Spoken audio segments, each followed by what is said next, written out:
شروع اللہ کا نام لے کر جو بڑا مہربان نہایت رحم والا ہے۔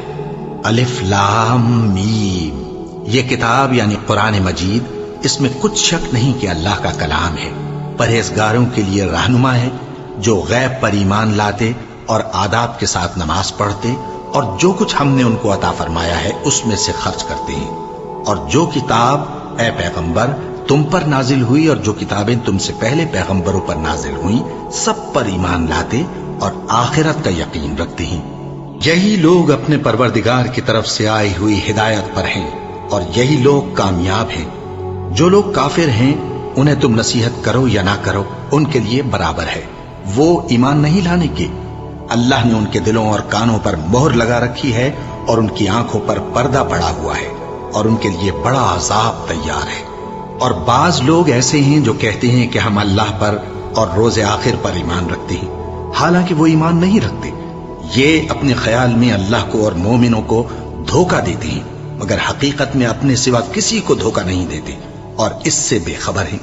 ان کے دلوں میں کفر کا مرض تھا، اللہ نے ان کا مرض اور زیادہ کر دیا اور ان کے جھوٹ بولنے کے سبب ان کو دکھ دینے والا عذاب ہوگا۔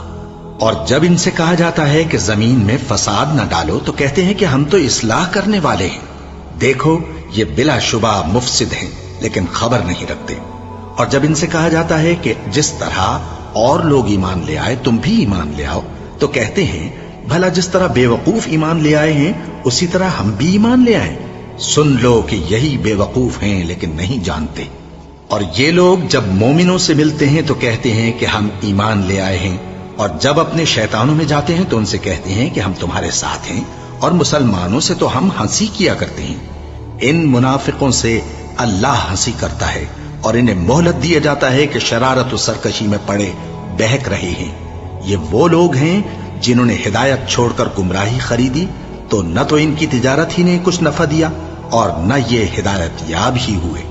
ان کی مثال اس شخص کی سی ہے جس نے شب تاریک میں آگ جلائی، جب آگ نے اس کے ارد گرد کی چیزیں روشن کی تو اللہ نے ان لوگوں کی روشنی زائل کر دی اور ان کو اندھیروں میں چھوڑ دیا کہ کچھ نہیں دیکھتے۔ یہ بہرے ہیں، گونگے ہیں، اندھے ہیں کہ کسی طرح سیدھے رستے کی طرف لوٹ ہی نہیں سکتے۔ کیا ان کی مثال میں کسی ہے کہ آسمان سے برس رہا ہو اور اس میں اندھیرے پر اندھیرا چھا رہا ہو اور بادل گرج رہا ہو اور بجلی کوند رہی ہو تو یہ کڑک سے ڈر کر موت کے خوف سے کانوں میں انگلیاں دے لے۔ اور اللہ کافروں کو ہر طرف سے گھیرے ہوئے ہے، قریب ہے کہ بجلی کی چمک ان کی آنکھوں کی بصارت کو اچک لے جائے۔ جب بجلی چمکتی اور ان پر روشنی ڈالتی ہے تو اس میں چل پڑتے ہیں، اور جب اندھیرا ہو جاتا ہے تو کھڑے کے کھڑے رہ جاتے ہیں۔ اور اگر اللہ چاہتا تو ان کے کانوں کی سنوائی اور آنکھوں کی بینائی دونوں کو زائل کر دیتا۔ بلا شبہ اللہ ہر چیز پر قادر ہے۔